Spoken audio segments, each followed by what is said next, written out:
So many people get angry at the economy and the way of the world. And I just think it's like a victim mindset. And nobody talks about the victim mindset when it comes to mortgages, because again, we all want it to feel achievable and we want to deliver good news all the time, of course. But then there are also some people that, right now are like barely qualifying, maxing out their debt to income ratio. You've been working them for 6 months and they're like buying other cars or they're doing other things with their credit cards. And so I'm like, maybe like it's not the smart move. Like you deserve a home. I've been delivering that kind of news because again, I really think of myself as an advisor first. And so I kind of have been having a lot of those conversations recently where I tell people, I don't know if taking out a mortgage makes sense for you because you're already tight and now you're getting tighter if I actually help you follow through with this. Theoni, not your daddy's lender. Welcome to the show. Thank you. I am so excited for our chat today. So am I. It's been a long time coming and you are just showing up on my feed with incredible amount of content and sassiness. And that's why I wanted to talk to you about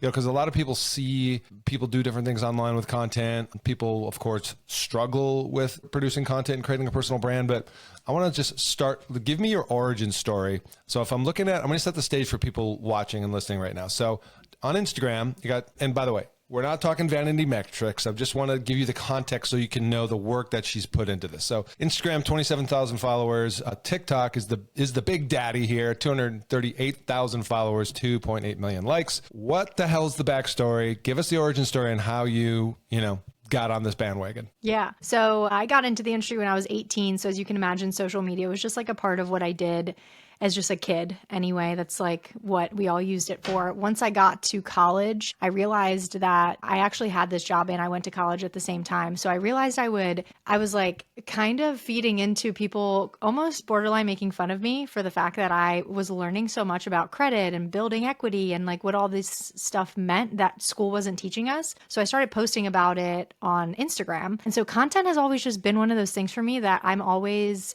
thinking about. It's so much easier to showcase something to one to many than one to one. And so that was how I started, was like, I almost got annoyed that we were all in school not learning all these things that I was learning at work. And so I started posting heavily, probably I would say like 50-50 was like personal and business when I was in college. Once I graduated college, I learned that it was so much easier for me to do that than cold call or sit with realtors that like I have nothing in common with. And I was 20 years old at the time. I didn't know what a 54-year-old top producing agent liked or what they would talk about. So I saw social media as my outlet, but I knew it was a long-term play because no one was in that space yet, especially not on TikTok. So TikTok I used for a year before anything popped off, but it was just me like having fun and learning as I went. And I knew it would because it's a numbers game, just like sales, just like calls, just like anything else we're taught. But that is kind of how I started getting into it. And just like the last 2 years have I now organized systems and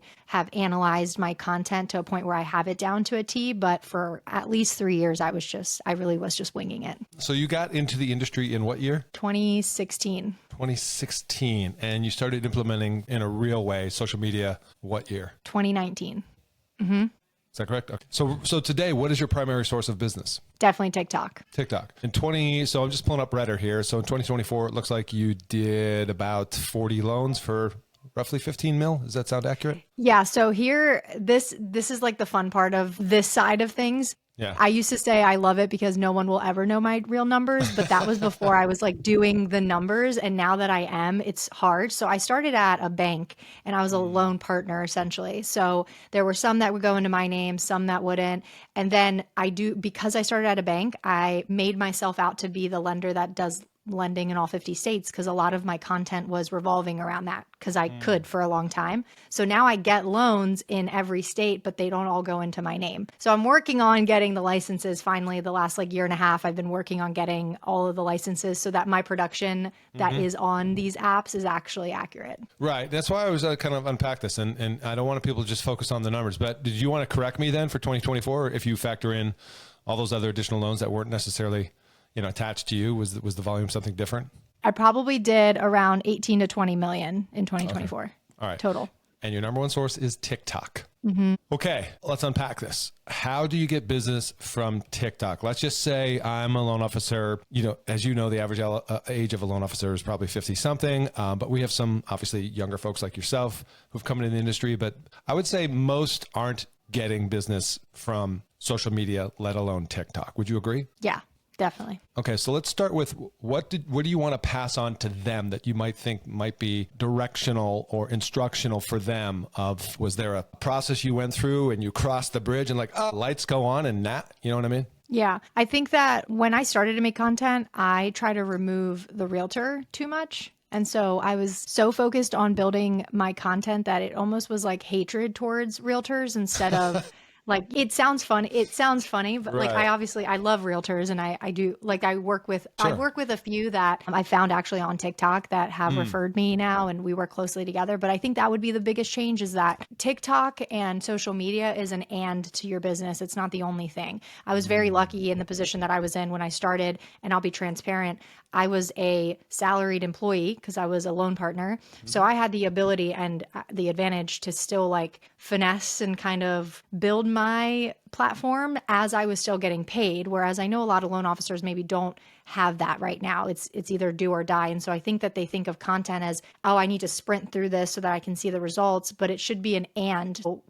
When I started switching over to thinking about how can I be a better advisor to agents and to people who direct to consumer, that's when I started seeing stickier clients, right? Because I was at one point getting anywhere between 25 to 70 leads a week. And that sounds great. But if those leads were down payment assistance or people I didn't align with, or just straight rate shoppers that thought I was, the cheapest, lowest rate or whatever it was, and it didn't matter. So I started switching the narrative a little bit where I would start to talk to people who were already pre-approved or maybe working with an agent or a lender that they didn't like, or just somebody who wanted the service behind. And so I think that that's what a lot of people are missing out on. They want to be the Google instead of the advisor. And I think with being the advisor and the most smartest, I always say I'm the best lender I know, and that's just how I show up on my content.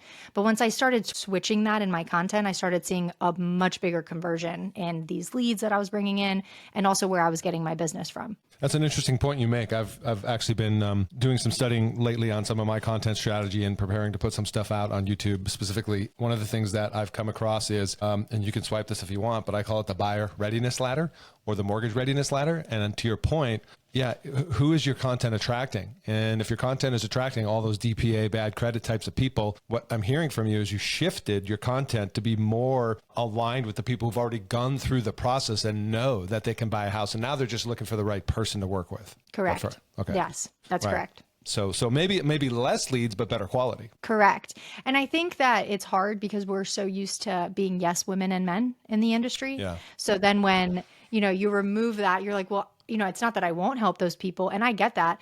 But if it's between me or a different loan officer and it's a DPA, I'm not the best loan officer for that because I don't do them. And I definitely don't do them enough, to actually help somebody through that process. And so there's always going to be a lender that is better equipped for those things. And I think it's giving yourself permission to that's okay. There's other lenders that's all they do. Mm-hmm. But more people need the advisory that, comes with being a little bit more niche as well. So is that a conscious decision? Let's say you get some DPA people and you're like, because, some LLs will take them and they'll put them into the nurturing funnel for a year or whatever until they become ready. And you're just like, no, I don't do that, but here I can refer you to somebody.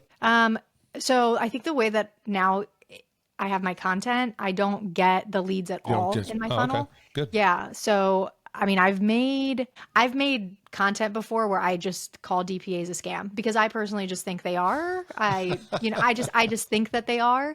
When I first got in the industry, I felt like I had to do them. So I've had a good amount of experience with them. It was very interesting though, because it was right in 2019 when I started getting my own friends and leads and things like that. Mm-hmm. Then 2020 and 21 happened and none of those people could refinance their rate because of the DPA. So I kind of just have a bad taste in my mouth for the DPAs because of that. So you used to post some content about that, about why DPAs are bad, so to speak? Yeah. I straight up call them a scam on my TikTok. So you kind of have to By the way, that's another lesson in content, as you, I'm sure, well know. It's like, you got to take a stand, right? You've got to become known for something. And sometimes just having that polarizing opinion is what attracts people to you. Yeah.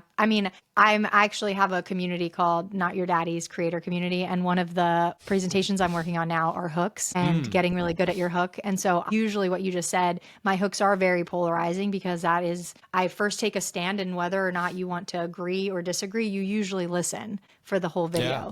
And so I've made another one on how, the American dream is dying and that people aren't owed, like everybody deserves a home, but not everybody deserves a mortgage. And those have been my hooks that have been popping off recently. Well, that's an interesting one. Not everybody deserves a mortgage. And that's because, obviously you have to qualify, right? Number one, what's your position on that? I'm curious. Well, I think that what I'm seeing is so many people get angry at the economy and the way of the world. And I just think it's like a victim mindset. And nobody talks about the victim mindset when it comes to mortgages, because again, we all want it to feel achievable and we want to deliver good news all the time, of course. But then there are also some people that, right now are like barely qualifying, maxing out their debt to income ratio. You've been working them for 6 months and they're like buying other cars or they're doing other things with their credit cards. And so I'm like, maybe like it's not the smart move. Like you deserve a home. You deserve somewhere to be. You deserve safe. Shelter. Yeah. Right. Exactly. You deserve the shelter, but I don't know. And so when I've been delivering that kind of news because again, I really think of myself as an advisor first. And so I have probably more access to people's finances than their financial advisor does, right? They can't pull credit. They can't see what's on there. They just have to trust that what they're saying is actually accurate. So I kind of have been having a lot of those conversations recently where I tell people, I don't know if taking out a mortgage makes sense for you because you're already tight and now you're getting tighter if I actually help you follow through with this. It's a responsibility, right? And I'm not sure you're at that stage where you might be ready for that responsibility. Right. Exactly. Yeah. I mean, everybody wants to buy a house at like 520 credit with $10. And I'm like, that's immature. Yeah. Well, it just shows a lack of understanding for how things actually work. Right. To what degree have they self-educated themselves about how things actually work? So I think that's an interesting position. Yeah, I like it. I want to go back for a second to when you said earlier about how some of your content early on was kind of beating down the agents. Can you explain a little bit more what you mean about that and then what was the actual shift? Yeah. So I used to make content about how it made no sense to go to realtors first. And I still kind of believe this. I'm not like totally not, but I think we're the only country in the world that's usually how it works, because I used to have people from Canada comment and be like, what do you mean? Like here you go to your lender first and they refer the agent. And so everywhere else, it seems like instead of the lenders chasing the realtors, it's the realtors that are chasing the lenders because people will just go to the lender first to get their finances in order. And so that's I would make a lot of content on that because I tried to go direct to consumer and still am going direct to consumer. But when I started shifting that to just talking about the strategies behind why an agent is important and why a lender is important and kind of like how you work together, instead of just being like, come to me first and I'll tell you everything you need. I just I just didn't gatekeep any of that information. So when I started posting about that, I would see that more realtors that were aligned with how I work also ended up in my DMs. A smart play. And I think it speaks to, this thing that we've been wishing or hoping was different for a long, long time, which is I want them to come to me first. Well, I mean, I haven't seen that happen. And I've been in this since 2003.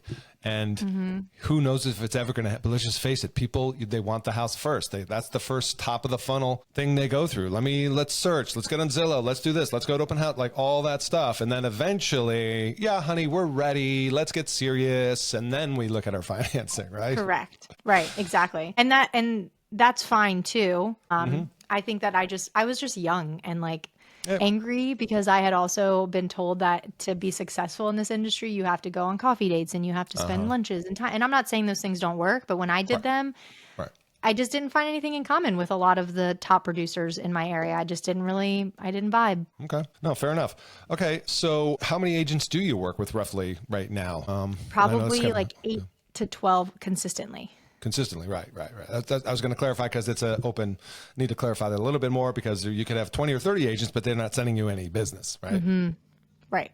Are you actively prospecting agents in any way, or are they just being attracted to you through your content? Just attraction. Yeah. That's pretty much it. Are you getting agents outside of your market as well? Definitely. So it's kind of hard. I actually probably do more outside of my market. I just live on the beaches of Delaware, but I don't do as much on the beaches of Delaware. than when I was with a bank. At that point, it was more like second homes, like I just did around here. But once I started getting on TikTok, I basically do everywhere. So my top 3 biggest states are probably Cali, Texas, Florida, and then Maryland. And you have agent partners that you work with in those states outside of your state? Yeah. And how do you find that it goes? I want to address the perception that, I think there's value to building your base in your backyard first, but I also want to address this little issue of like, can you grow your business, agent referral business? Look at, you're 3,000 miles away from Maryland to California. Like, how does that work? I mean, I think it's just staying on top of them. I don't know. I don't know of an era, maybe because I entered just all digitally first. I don't know how to really work when you're constantly meeting people in person. Now I'm a mom too. I don't even have the time. So I think it's just staying in front of them and checking in. Like my check-ins are constant. And a lot of times I work with people and real estate agents that are also on social. So our check-ins are because they're posting about their daily lives. And now I have something to slide into their DMs about, and I'm talking to them about it. And every single week I have Mondays are my pipeline updates. So I call them. Sometimes I don't even have to call them because I'm already in their DMs. So I'm just kind of piggybacking. It feels so fun to do it that way that I don't really have to like fit the time to do, to stay ahead of them because I feel like I'm already in front of them on social media. It's like my online business card. Well, I really wanted to just expand on that for a moment because I know there's some people listening right now that are thinking, how can I expand outside of my backyard, my footprint? And this is why we're seeing more LOs get licensed in different states, because in today's world, you can grow. You're case in point proof of that. The difference is though you've got this personal brand, this place online where because if you didn't have your presence on TikTok or wherever else, like none of these California, Texas, they wouldn't know you exist, right? No. So you'd have to be reaching out to them, which again goes back to the point of why you should have a personal brand, why you should be putting content out there, is because you can do exactly what Theoni did. Exactly. Yeah. And I also think that it's a nice reminder that people just want to work with confident people. And when you're not confident, like when I'm confidently calling listing agents in California and saying, I have this and this and this, very few ask like, oh, where's your office? Are you local? Like there are a couple, of course, there are people who care about that. But once you give them the assurance that you're confident, you know what you're doing, you've done this before, you've worked in these areas before, then like that's all they really need. And I know that that's a hesitation for a lot of lenders that I have talked to is, how do you say that like what you're talking about in those areas? And I'm like, I think the realtor can focus on being the expert of like the local, and then I can focus on being the expert and the advisor when it comes to your finances. Yeah. I mean, let's just face it, on our side, it's math, you know what I mean? Does it work out and does the appraisal come in, right?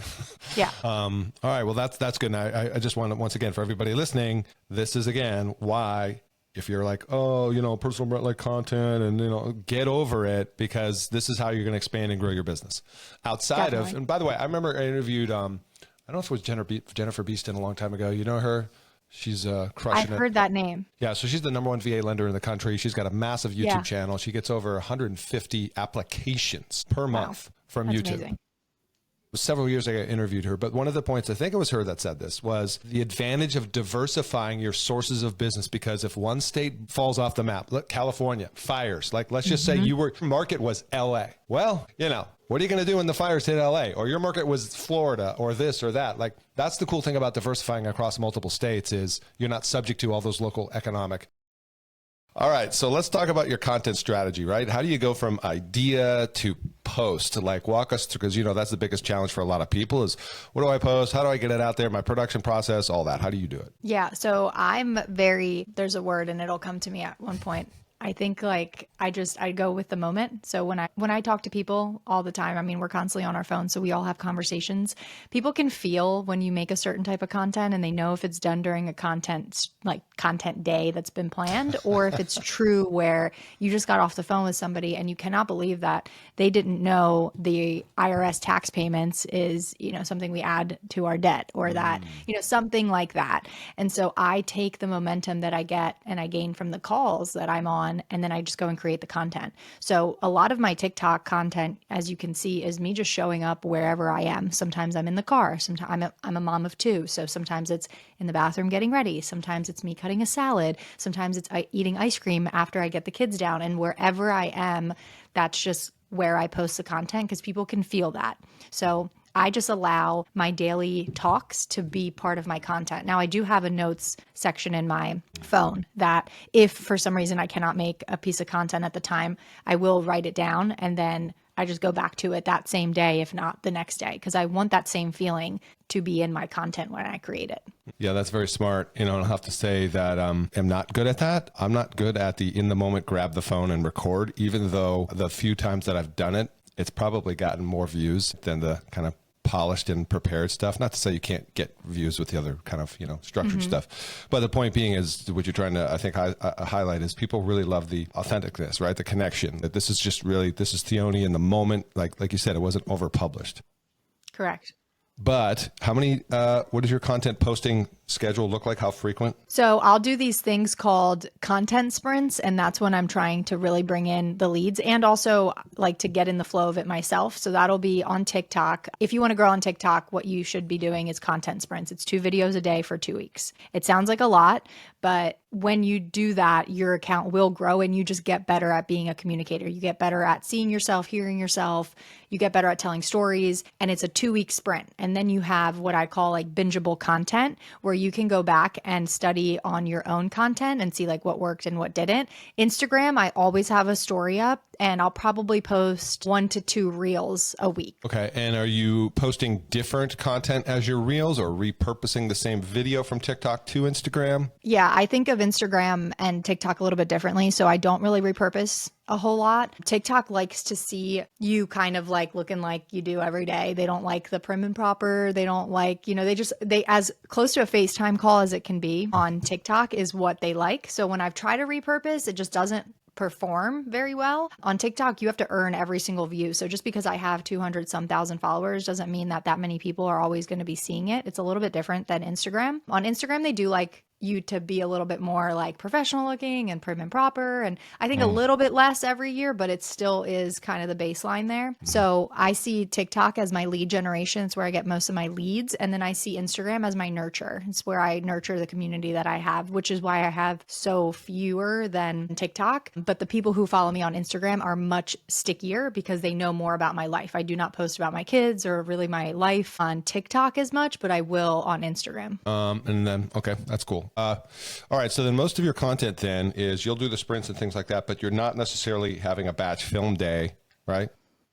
No, yeah. We used to as a branch. We might get back into it. We kind of took a little relapse after I had my daughter, and then I couldn't really get back into it. But it was a great way to get the team together. They were fun, but that shouldn't be your only source of content. So even though we would do that as well, the like talking head style, it wouldn't be the only thing that we post, because if you only have talking head style, no one's going to resonate with that. You kind of look like a bot. You look like not a real person. Because there's no kind of like day in the life. Oh, this is like her in her average day. Everything's like polished and prep. Yeah, all that. Right.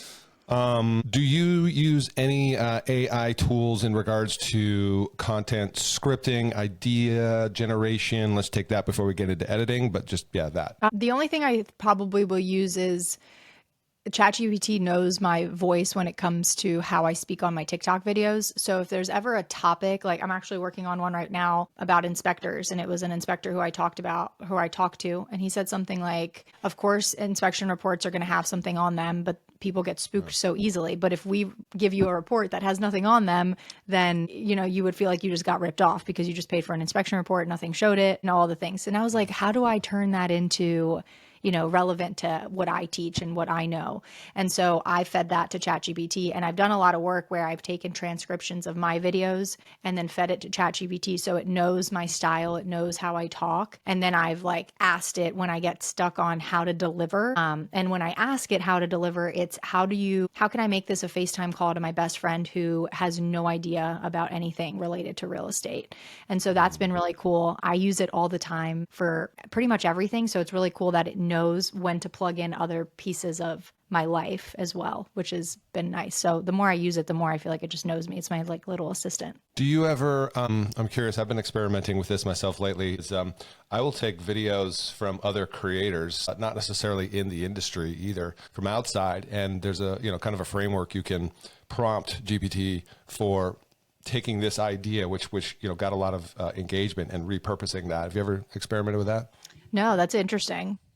Yeah, it's pretty cool. I feel like it would probably spit out some pretty interesting things because there's a framework for Right. any video to perform if you want it to perform. Right, exactly. All right, don't want to go off the rails there. That'd be a separate podcast I do. Okay, real quick then, the difference in terms of posting you're doing mostly shorts, right? My videos are probably like on average 2 to 4 minutes long. Okay, all right, wow. So they're pretty long. Yeah, for sure. A quick tip on, let me just go to your reels here on Instagram. I've always been curious about this, and it looks like this is just a straight up in the moment question. You know, this whole premise that your thumbnails for your short videos should have a headline on it, right? Or kind of selling the short. You know what I mean? Mm-hmm. Do you have any take on that? Because I'm looking at some do, some don't. So is this just, you're just like, nope, I'm just posting and it's working? You mean the pin post? No, any posts. Like some of your posts have like, the caption on the video frame, I'm not your daddy's lender, or what is another one here? Closing costs explained, you know? On Instagram, I probably could be better about doing it. On TikTok, I'm very religious about it because I have so much content that I like to think when somebody finds me, they binge my content. And so I try to make it as easy as possible for them to, it's almost like a Netflix series. You want to know what that's going to be about. Yes. So I would imagine if you're doing my method on TikTok, on Instagram, you should be doing that, but it's a little different. My content is not the same as it is on both platforms. Right. And I could just say, so the Netflix thing, 100%, like I'm here on my desktop and I'm scrolling your TikTok and it allows me to look at the titles, which is basically like browsing Netflix. Oh, does this look good? Right. So that's a key point, by the way, for a lot of people. I need to get better at that as well, is like, you gotta understand where's the consumer coming in. If there's no like caption, square, headline thing on your video frame for that, scroll, probably gonna scroll right by it. Like, I don't know if this video is gonna watch. What is this? Oh, it's a cool face. Let me click for 3 seconds. See what happens. All right. Exactly. That's all good stuff. Oh, so you don't, just to hammer this home, you're not putting content creation in a calendar, right? No. Yeah. Wow. Okay. So a lot of people's minds they're just like, wait, what? How do you do that? And how do you close loans? And like, how do you do it all?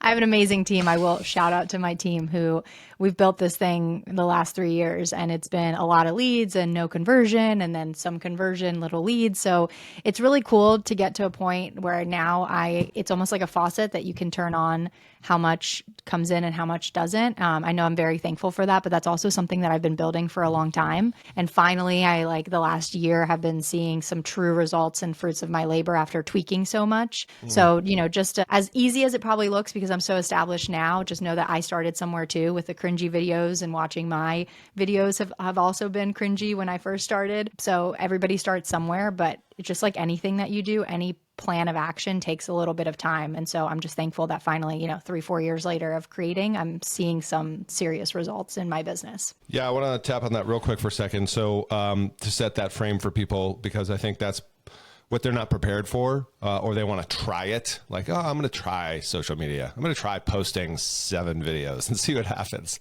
Like, what would you, how would you coach them on what to expect for timeline? So I always say that if you can't integrate social media into your day-to-day life, at least like getting good with stories or, picking something, then it's never going to work for you because of the energy that's behind it. If your energy behind it is it's a to-do list item, well, it's just like laundry, right? Like nobody gets excited about laundry, so no one's going to get excited about the video that you post if it's just a to-do thing on your, on your list. And so I think that I hear that a lot too. And I think it's just a choice. Like some people choose to call real estate agents. Nobody chooses to call real estate agents for 1 week and then never again. So I don't know why we're doing the same thing with social media. You're either going to choose to do it and you're in it for the long haul, or you choose not to and then you find something else to do. Wow. There's my highlight clip right there. Okay, let me close out on this. I've been having conversations with people about this premise where there seems to be an emphasis and focus on quote unquote going viral. And the conversations I've been having with some people are where there seems to be a focus on views versus conversion. And I'm wondering, like, how would you respond to, I know I didn't give you much specifics around that, but I know you're wise enough in this to know where I'm going. And what is your hot take on that? Yeah. I love this question so much because for a long time, when people ask me like why I started creating content, no one will tell you the truth, but I just wanted to go viral. Like I just wanted to be as famous as I could be. And that sounds awful now because obviously that has changed. But when I first started, that was the push that got me through creating so much after no results. So like, just to say that if that's your push is going viral right now, that's great. But if you go viral right now, I always ask people, is your page set up for that? Because mine wasn't. I posted a whole year and I went viral and I didn't have a link in bio. I didn't have a contact form. I converted nothing. I got like 250 emails of people being like, help me. Can you help me here? I have this situation. And no, I couldn't do anything with that. So everybody wants to go viral, but nobody understands that there's like systems behind these things. There are landing pages you need. There's calendar setups. Like your page has to have enough content that when or if something goes viral, they can go to your page and they see that you are an expert in what you're saying and what you're doing. So that is the part that people don't think about, because they think if I go viral, like it's easy for Theoni to say all these things because she goes viral all the time. She gets all these leads, but I also have systems in place that allow me to convert. So going viral shouldn't be the thing you really focus on, even though it's probably the thing that gets you through creating, because you're like, oh, maybe it's this one, because you don't know which one it's going to be, right? You have no idea which one takes off. But then also at the same time, if you are just creating content, you'll start to build an audience that is so aligned with your messaging and what you're creating. And you've probably seen this. A room of 1,000 people is a lot of people. Mm-hmm. So 1,000 followers, you're talking to those people. And on Instagram, it's a little different because it really is that many people that you're talking to and that many people that see your content.